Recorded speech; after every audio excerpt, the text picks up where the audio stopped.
After 10 years of the Liberals, Canada has become unsafe and unaffordable. Anyone that you talk to, and we travel all across this country, it's one common saying that Canada is not Canada anymore. It just does not feel like that same country that people left where they came from or grew up here their entire life, where we all came here or lived here to realize that Canadian dream. That Canadian dream is living in a safe neighborhood, being able to work hard, earn a good paycheck with the low taxes on it.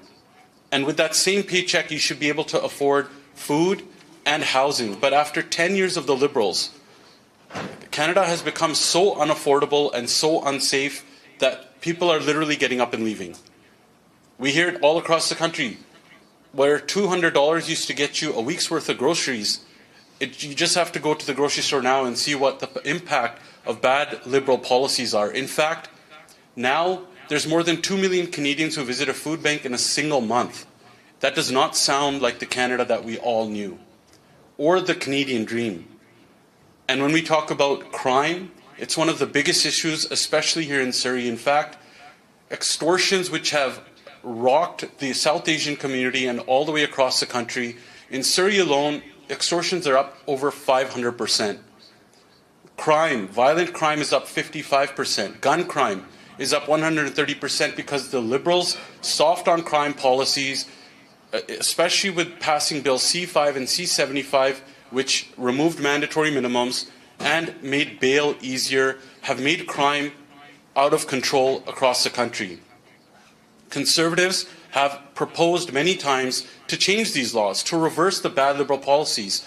Our Deputy Leader, Tim Uppal, had brought forward a bill on extortion to make extortionists stay in jail longer and have a mandatory minimum. The Liberals, because of their soft on crime policies, voted against it and voted that bill down. Currently, Arpan Khanna has a bill in Parliament, Bill C-242, the Jail Not Bail Bill. That bill is a very comprehensive bill, in-depth bill, that he talked to all sorts of law enforcement, mayors all across the country, along with our Shadow Minister for Justice, Larry Brock.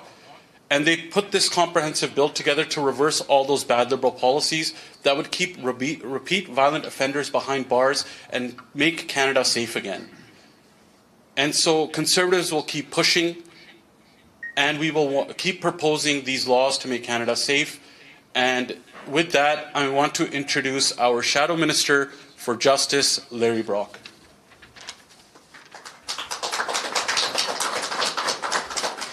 Good morning, everyone. Extortion is one of the fastest growing crimes in Canada. It is spreading fear throughout communities, particularly here in Surrey. Police are reporting waves of threats against small businesses, owners, families, and community leaders. Families and business owners are being targeted by organized criminal entities, yet this Liberal government has failed to respond.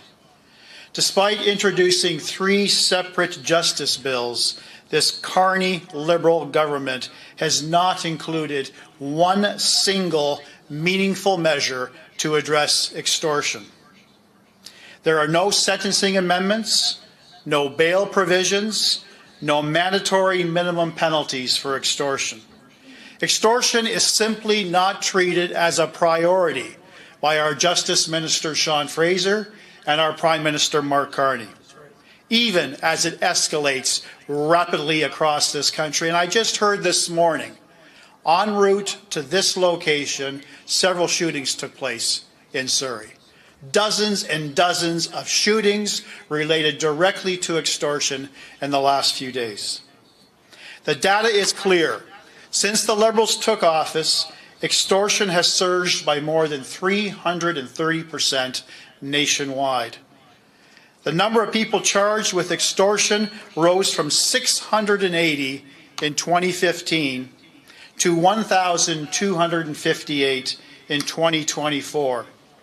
And the national extortion rate has increased by more than 280% in 1 year.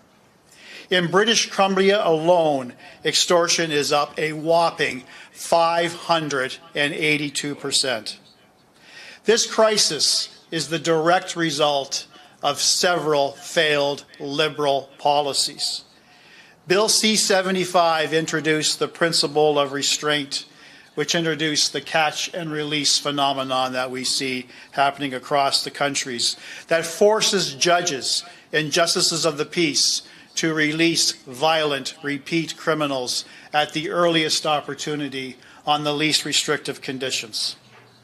Bill C-5 repealed mandatory minimum penalties for serious gun crimes, including extortion with a firearm.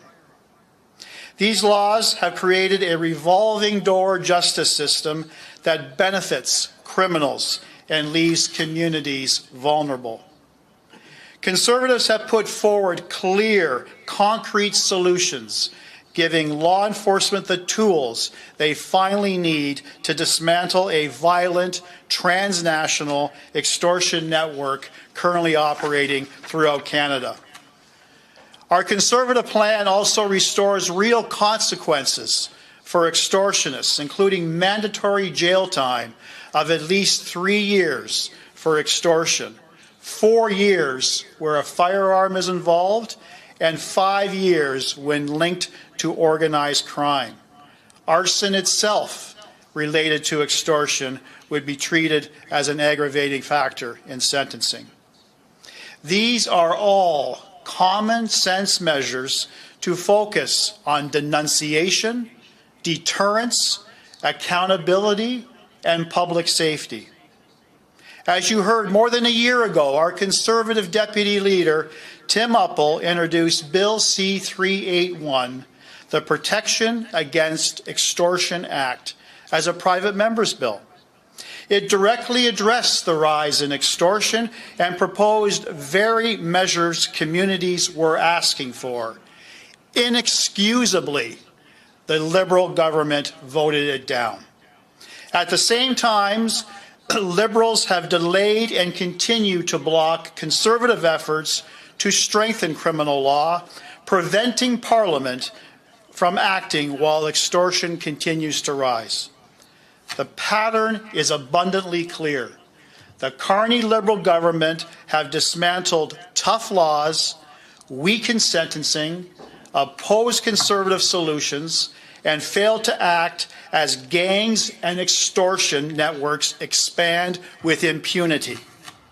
Conservatives are calling on the government to adopt our plan to end once and for all extortion, restore accountability to our justice system, and protect Canadian families and small businesses. It's time for this Carney Liberal government to exercise its #1 priority, keeping businesses and people in Surrey and Canadians safe. That is their #1 responsibility, for which they have been derelict for the last 10+ years. Thank you. Good morning, everyone. Thank you, Larry. Thank you, Jazz. Thank you to all the media partners for joining us today. After 10 years, crime is up. Extortion is up. Broad daylight shootings are up. Home invasions are up. We have seen crime, chaos, drugs, and disorder on our streets. Here in Surrey, as mentioned, we have seen a 500% increase in extortion alone. 500%. The year just started, only 20 days. Over 30 cases linked to extortion that have been reported. Many cases, people don't even go to the police anymore. Canadians are scared. They're terrified. When they wake up in the morning, their businesses are shot at. There's videos of gunshot at their homes.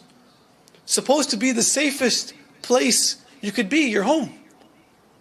We have media studios that have bullet holes through the windows. Lawyers are now facing extortion. Those that are responsible for enforcing and practicing the law are now afraid because of the weak laws this country has, thanks to the Liberals. I've seen and I've heard these videos, the WhatsApp calls that have come in. They're chilling. when you get asked to pay millions of dollars for doing nothing wrong, or face gunfire, shoot up your families, that is a direct failure of this Liberal government. We never had these problems before. In Canada, extortion was never a thing. We had safe streets under a previous Conservative government. But after 10 years of this carny Liberal government, their catch and release laws like C-75 and C-5, which allow repeat violent offenders to be back on their streets, that reduce punishment for those that are even caught, we see this wave happening right across our country. And while Liberals make excuses on extortion and on crime, Conservatives have taken action when it came to addressing this crisis. As both Larry and Jazz have mentioned, a few years ago, before extortion was running this insanely across our communities, Tim Uppal identified the problem early, along with their Conservative colleagues, brought in Bill 381, tabled it. What did the Liberals do? They voted it down. Last fall, I brought forward my Jail Not Bail Act to lock up repeat violent offenders, those that keep terrorizing our communities. We brought a motion to fast track. What did the Liberals do? They voted it down. Our leader, Pierre Poilievre, asked for an emergency debate in Parliament on extortion. That was denied. We've asked for changes to our immigration system to fix the loopholes that exist, to tighten the security screening of those coming into our country. Instead, the Liberals allowed 17,600 known criminals. These individuals wrote on their applications that they had serious criminal convictions, and the Liberals opened their arms and welcomed them to our country. We have a broken asylum system where criminals commit the crime, and then a few days later they say, nope, I'm a refugee, I need to seek asylum in this country. You know, we've asked for more RCMP officers, more CBSA officers to secure our borders, to provide safety to our streets. The Liberals have continued to promise, do photo ops, yet not a single boot on the ground has been added. This is not acceptable. These are Liberal government failures. And next week, as Parliament resumes, we are calling on this carny Liberal government to put politics aside. It doesn't matter if it's a Conservative idea or a Liberal idea. If it restores safe streets in our community, let's bring it forward. Right. Let's save lives in our country once again. And I could tell you, a Pierre Poilievre government, a Conservative government, would bring the biggest crackdown on crime in our history. We will restore those safe streets once again. We will make sure that we repeal Liberal bail laws and implement Bill C-242 to lock up those repeat offenders. We will bring forward and strengthen our self-defense laws by bringing the Stand on Guard law, which will put the rights of victims and Canadians first, not the criminals. We will bring back mandatory sentencing for those criminals that do attack our communities. We will make sure we fix the broken immigration system, end the loopholes, close this open border policy, and we'll give the tools the police need to keep our communities safe. We'll send a message to the criminals that if you do the crime, you will be punished. And that's how we'll restore safe streets in our country again. I'm happy to take any questions you might have. Thank you. Dharanjit has a mic. We're taking questions from media. One question per outlet. Please state your name and outlet. Good morning, Sonia West, Sanjha TV, FYI Media. Thank you for holding this press conference. First of all, we are just terrified in Surrey every single day. As you mentioned, Larry Brock, there's shootings every single day. So I had an opportunity to sit with some victims. So we're all talking about stopping extortion. I'm talking from the victim's point of view because I literally sat in this person's living room while we had an RCMP cruiser drive by and drive away. The RCMP officer never came to the door to knock on the door to see if they're okay. I could have had a gun pointed to the victim. They don't know. They have no idea what's happening inside. They kept driving by, Twice they drove by in about 2 hours, so once an hour. Nothing happened. They had no idea what was happening. So that's scary, first of all. Second, when this victim said to the police, "I need help," their response was, "We are not your bodyguard." Wow. Can you imagine that? Okay, so the other thing is, if she and he, it's a family, they have a business, it was shot up. So they were in charge of all of the costs to clean that up, and they were told, put bulletproof glass up. The other option was, if you don't feel safe, move into a basement suite. How about move into a relative's home? Or you can pay the extortion. Or you can move back to India. Wow. These are Canadian citizens who pay their taxes, who are business owners, who are doing the right thing. That's right. And they're being, you know, it's almost like the people that are doing the extortion are being protected. That's right. And we just had in the news yesterday that the homeowner who got shot back, Yeah. and now he's being investigated. Yeah. So the criminals are probably laughing. I don't know if you can do this, but I propose that the people that are doing the extortion are sent back to India, not for deportation, because when they get deported, they're going to enjoy their life in the village. They'll be like, oh, we had a great time, now we're back. Put them in an Indian jail. I promise you, they'll never extort again.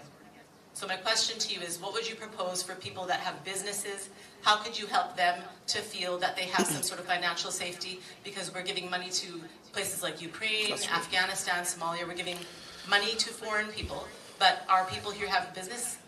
They're not getting any financial safety. They have to pay rent, they have to pay employees and such. So how would you propose that we help business owners to kind of stand on their feet again? Long questions. No, well, thank you for that. And look, that was a great question, and we've met with the victims ourselves. Pierre Poilievre and our caucus have actually went to studios, have actually sat down with them at their living rooms, and we've had those difficult conversations. And it is scary. I had a mother who told me that she's now afraid to even send her kids to school. That her husband is now living in Dubai or going to the States just so he could, feel safe. And it's something that we never saw in Canada ever. We never had this before. We had tough laws. We had a safe community. We had, a victims first justice system that took care of that. And when the Liberals came in, they're the ones that made these changes. As Larry mentioned, C5 and C75 literally watered down our criminal justice system. And we talk about the police. I could tell you, I speak to many law enforcement officers. They feel very demotivated. They say we're risking our lives, and that's what they sign up for. They know that. They catch the people. They arrest, they find them, they charge them. But with the laws, the bail laws we saw, they're back on the streets. It's a revolving door that exists. As Larry mentioned, there is no deterrence anymore. And for the longest time, the Liberals, first they denied. They said, we don't have a problem. The federal government said, there is no problem, and they ignored it. Then they started deflecting. They started saying, it's not our problem, it's a provincial problem. It's the premier's problem. It's the local government's problem. It's the mayor, it's the police's problem. And now they finally accepted responsibility, and now, like Larry said, they're delaying, and they're obstructing their own bills. There is no deterrence in our system right now. And that's why even our stand on guard law, the one that talks about self-defense, making sure that victims could defend themselves and their families and their properties. It shouldn't have to get to that. I think Canadians should not be the ones enforcing the law. We want to make sure the police have the tools they need and the justice system is strong enough to lock up those criminals so that no one has the need to pick up a gun and shoot. But if they do defend their family, I could tell you personally, if that happened to me, I would defend my family.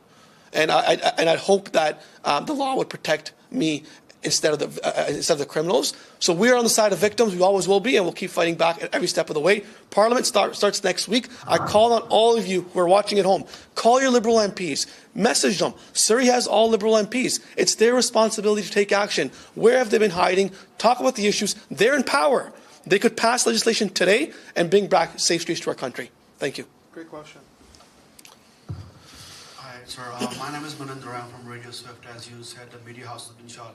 We're one of them. Yes. And Mr. Pierre Poilievre visited our studio a few days ago, and he saw The bullet hole. The holes are still there. Yeah. And related to the extortion victims, we met them, and they are being told, as she said, they are being told not to provide any response from the police. The shooting happened in Langley. They said we got a call on Tuesday. They got on Saturday, and they reported to police. And this few days after, there was a car who came by, surrounded, checked the whole surroundings, and few days later they shot the home. There was a security guard present outside the home. Yeah. You must have saw the video. He was trying to look outside, and he luckily saved his life. So my question is, I think Mr. Hallan can answer it better because he's a related to finance. Is police is having not much resources that they can't go behind those criminals, or is, if it's true they don't have any resources, is it the fault of the current government? They are not providing funding for the resources? Yeah, it's a great question, and I've been to SWIFT as well, and I saw that. And of course, like you highlighted, our leader, Pierre Poilievre, had visited SWIFT Radio and seen that himself and spoke there. And we do speak to extortion victims across the country. Everyone on this stage, all of my colleagues do as well. You know, and I must say that when Timopol was forming his bill on extortion, when Arpan was forming his bill on Jail Not Bail Act, both Larry and Arpan and Tim did extensive meetings all across the country with law enforcement, with mayors, with so many stakeholders before forming these bills. And if the police need resources, they should be provided, yes. But as Arpan highlighted, the police are risking their life in doing their job. But because of soft on crime liberal bail policies, those same criminals that get locked up after extensive investigations happen, after officers risk their lives, they get let out on bail. So all that hard work, it goes down the drain. And we have to remember, these are federal laws that were changed. The liberals are good at blaming everyone else. They'll say it's the provincial judges. It is the provinces that have to focus on this. They changed federal laws, specifically Bill C-5 and C-75. It's those laws that are letting these criminals back out again. A conservative government under Pierre Poilievre will reverse those laws. We will implement the Jail Not Bail bill that Arpan brought forward so that we can keep those repeat offenders behind bars. And you did highlight a big issue is how much the government spends money. And there's a lot of waste in there. In fact, Mark Carney himself made himself seem like he was going to be the most prudent fiscal manager. As soon as he was elected, it was another Liberal broken promise, and he doubled Justin Trudeau's deficit, if you can believe that. We thought Justin Trudeau was the worst money manager in Canadian history, and Mark Carney said, hold my champagne, I can do better than that. And it's because of that why Canadians are paying taxes like they've higher taxes than almost anywhere else. And those same policies, including what the industrial carbon tax that they brought in, are the reason why now Canadians' food inflation is the highest in the entire G7. So not only are Canadians suffering because of unsafe streets due to bad Liberal policies, the police are asking for resources as well, and Canada has become one of the most unsafe places to be. Thank you very much for that question. I also wanted to thank Sonia for her question because both of you overlapped a key area that is of concern to me. And you've both addressed concerns raised by victims, but particularly extortion victims. And what it demonstrates to me is a pattern that has consistently been adopted for the last 10 plus years, and that Canadians have lost trust. Lost trust in our federal institutions, have lost trust in our criminal justice system, and now are losing trust with our police services. Our police services took a sworn duty to protect. And what Sonia has described to me is completely unacceptable. And the only thing that I could surmise from that is the demoralizing theory that police services have, that they're doing their best every single day, often at the expense of their own personal safety and life and death situations, only to have a criminal justice system that does not respect the work that they do, that releases these repeat extortionists over and over again. And when we get to sentencing, we have very weak sentencing laws that provide absolutely no deterrence. Deterrence is the concept of learning from behavior. And when you have a gutted justice system with no longer mandatory minimum penalties, the only message these repeat violent offenders gets is that it pays to commit crime in Canada. It pays to commit crime in the Lower Mainland. It pays to commit extortions in Surrey. So police are fed up. This is a wake-up call to the Carney Liberal government, but in particular to our inept, out-of-touch Public Safety Minister, Gary Andasangari, to immediately meet with all of his counterparts, provincially and territorial, to come up with a national strategy to deal with reinforcing police services, giving them the services, the technology that they need, give them the manpower, give them whatever they require to effectively do their job. It's within his mandate. He refuses to acknowledge the elephant in the room. Thank you. Hi, I'm Shubkarman Singh Taliwal with Shere Punjab. My question is, since extortion victims are firing back at the shooters targeting their houses, does the Conservative Party endorse right to self-defend, or will you push for it in the next session? Absolutely. Not too long ago, it was this past spring, early summer, Pierre Poilievre gave a presser at a backyard residence in Brampton to introduce the Stand on Guard principle with an open invitation, as he often has done, as you well know, an invitation for Mark Carney to steal his ideas. And in this particular case, we have all heard, read, seen numerous examples, Sonia has raised it, of victims of home invasions who simply had to make that split-second life or death decision to defend themselves or their family are now being subjected to criminal investigation. Because we have self-defense laws that are insanely archaic.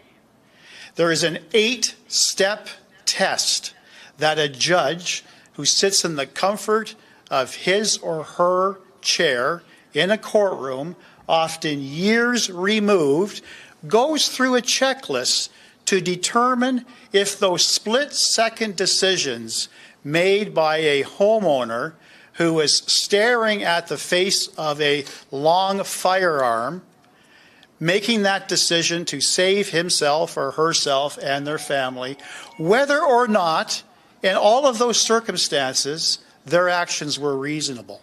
That's the old, archaic, current archaic self-defense laws in the Criminal Code of Canada. What Stand on Guard principle reintroduces is turns it on its head so that your actions to defend yourself, to defend your family, are deemed already to be reasonable. The whole concept is to restore the balance again, giving more rights to homeowners, as opposed to, am I or am I not going to be subjected to a police investigation? Am I going to be charged? Am I going to have my reputation tarnished? Am I going to have to mortgage my house to defend myself? That's not how you should have a justice system that puts, again, the rights of the accused ahead of the rights of the victim. We will turn that on its head to put victims first.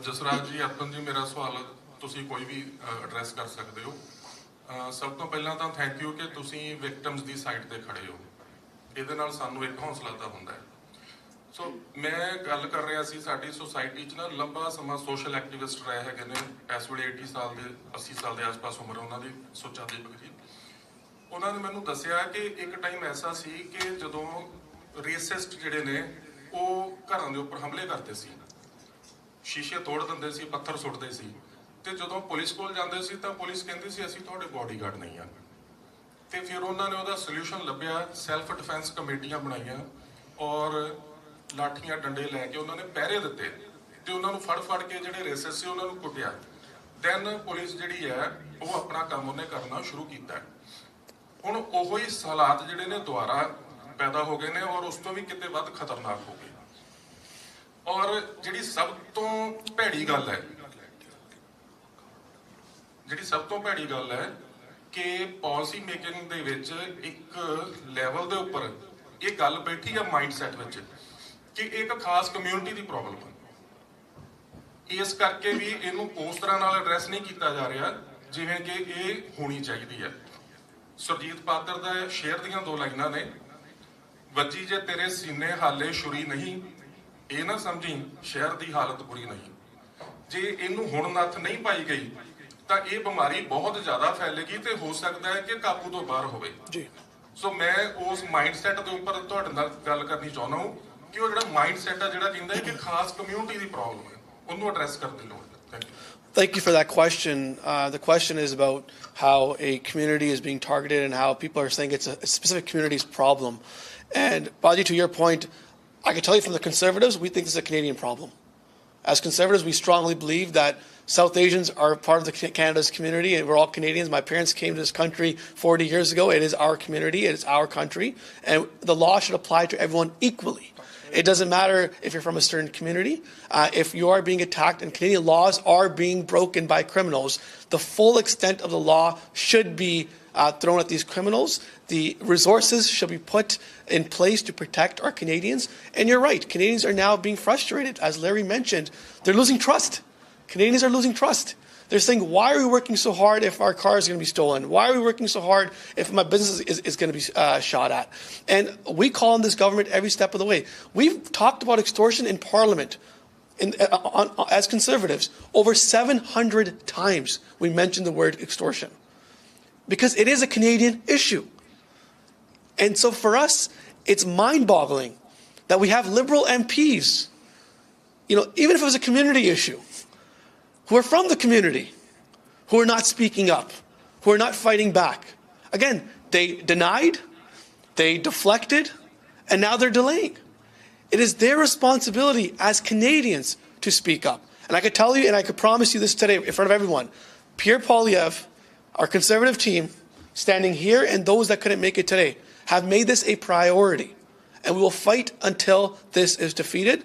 We will give the resources our police need. And to Sonia's point as well, it's time we bring our money back that we're sending outside the country, put it back on Canadians to make sure Canada is respected and we have a Canada First policy. So thank you, sir. That's good. Final question. Thank you. So Raj from Omni, since most of our viewers said Omni are Punjabi speaking, would you please answer my question in Punjabi and briefly in English for my City News colleagues?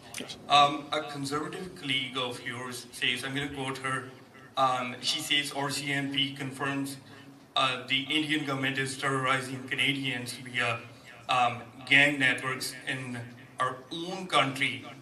She says Carney knows and has done nothing shameful. Do you share the same views on that assessment? Look, I think this Carney government has failed when it's come to foreign interference. I think we as a government must look at other countries to build trade, to build people-to-people ties. I think Canada and India have shared long-standing ties. Many of us are from India, and so I think that's important. But at what cost? Right? I always believe that the security and safety of Canadians must be paramount. No Canadian on Canadian soil should be targeted by any country. It's our job to keep Canadians safe. So I think it's important that the police are given the tools they need. Conservatives talked about a foreign agent registry. We wanted to make sure that anyone that's coming to our country with different agendas does identify themselves, that we have rules in place. Liberals delayed that as well. and now they're bringing forward a watered-down law that's not going to solve any of the problems. So I think it's important for us to look at the facts, make sure that the evidence that the RCMP has is looked at carefully, and that we hold those accountable, and not just close our eyes to these threats, because it is very serious. It is very serious, and we must do what we can to protect Canadians from all foreign interference threats. And in Punjabi, देखो जी, Canada ਤੇ India ਦਾ ਇੱਕ ਬਹੁਤ ਲੰਬੇ time ਤੋਂ ਇੱਕ ਰਿਸ਼ਤਾ ਬਣਿਆ ਹੋਇਆ ਵਾ। ਆਪਾਂ ਕਈ ਪਰਿਵਾਰ ਇੱਥੇ ਪਹੁੰਚੇ ਆ, ਮਿਲੀਅਨਸ ਇੱਥੇ ਆਪਣੇ ਇੰਡੀਅਨਸ ਆਏ ਹੋਏ ਆ, ਟ੍ਰੇਡ ਵੀ ਕਾਫੀ ਚੱਲ ਰਹੀ ਆ। ਪਰ ਮੈਂ ਇੱਕ ਮੈਸੇਜ ਹਮੇਸ਼ਾ ਕਹਿੰਦਾ ਵਾਂ ਕਿ ਜਿਹੜੀ ਕੈਨੇਡੀਅਨ ਦੀ ਸੇਫਟੀ ਆ ਉਹ ਇੱਕ ਨੰਬਰ 1 ਪ੍ਰਾਇਓਰਟੀ ਆ। It doesn't matter, relationships will be with different countries, but ਜੇ ਆਪਾਂ ਆਪਣੇ Canadians ਨੂੰ safe ਨਹੀਂ ਰੱਖ ਸਕਦੇ, that's a big failure on the government's part. ਕੋਈ ਵੀ Canadian ਜਿਹੜੇ Canadian soil ਤੇ ਆ should never be attacked and killed for holding any views by any foreign government. And we stand firmly behind that, and we'll make sure ਕਿ ਜਿੱਦਾਂ ਅਸੀਂ ਕਿਹਾ ਵਾ ਕਿ foreign agent registry ਦੀ ਗੱਲ ਚੱਲਦੀ ਆ ਕਿ ਅਸੀਂ ਇੱਦਾਂ ਦੇ ਅੱਗੇ ਹੋਰ ਲੈ ਕੇ ਆਈਏ mechanism and tools to hold those accountable. And we hope that the Carney government ਜਿਹੜੇ ਅੱਜ ਦੀ ਡੇਟ ਵਿੱਚ ਉਹਨਾਂ ਦੀ ਸਰਕਾਰ ਆ ਕਿ ਉਹ ਵੀ ਇੱਕ ਇੱਦਾਂ ਦੀ ਲੈਂਸ ਦਾ ਕੰਮ ਦੇਖਣ ਕਿ Canadians the priority is most important when it comes to any discussion with any country on any relationship. Thank you. Well, thank you so much for today, guys, and we look forward to working with you in the future as well. Thanks for coming. The MPs are available for pull-asides and one-on-ones after, and we have tea and snacks ready, so feel free to grab them. Thank you. Thank you. Well done. Thank you. Very work.